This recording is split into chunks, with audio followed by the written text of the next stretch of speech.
you cannot compare Satori, awakening or enlightenment, with getting a joke.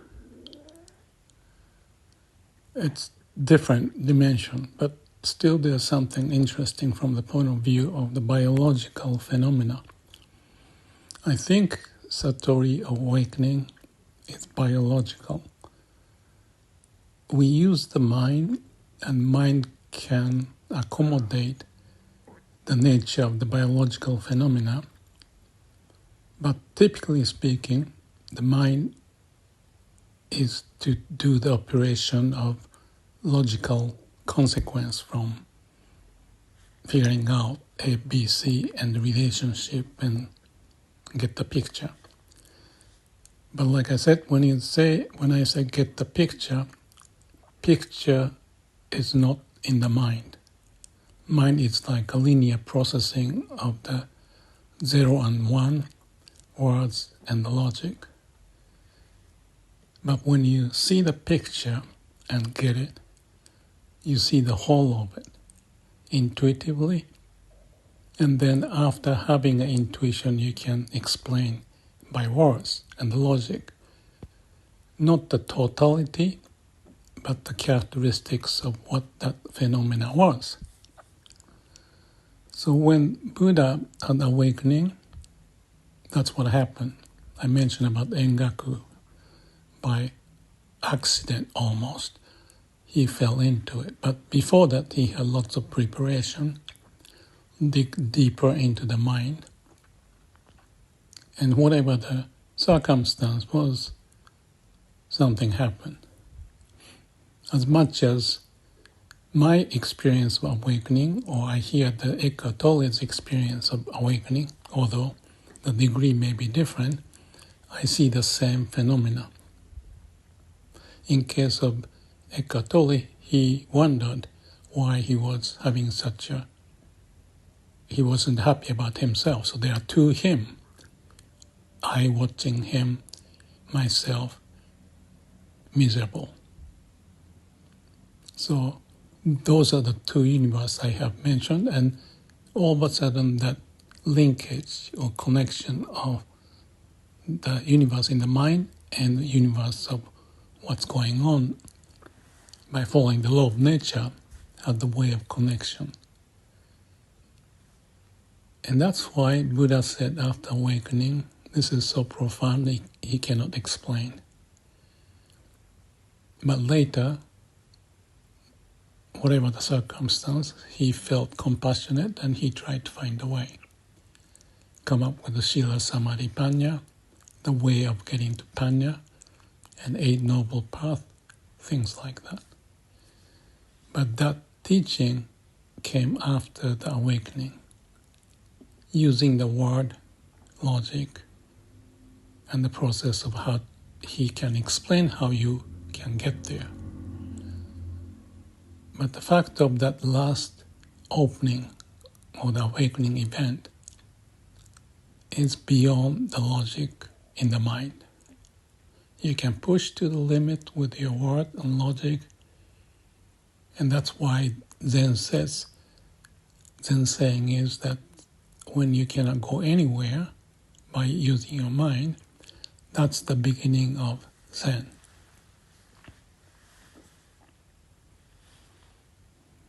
So I'm just characterizing the experience of awakening, Buddha, and the Zen. And Zen typically may not emphasize, especially the koan Zen, Rinzai Zen, is using the koan in a puzzle. There's some incident of something happened, and that's the koan, like hear the sound of one hand clapping, or face, tell me the face of your parents and ancestors, original self. So they give you a puzzle that you cannot use by the logic and the word. So that's kind of like jumping off from Eight Noble Paths, but Eight Noble Paths and Sila Samadhi Panya to be faced at the last moment of awakening. That's the Zen approach.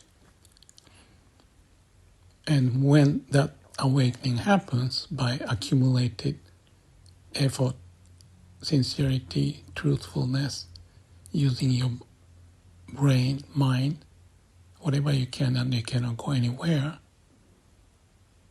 And then, as much as Buddha saw the light of the star in the morning, and that triggered him to be awakened, Zen experience is like that.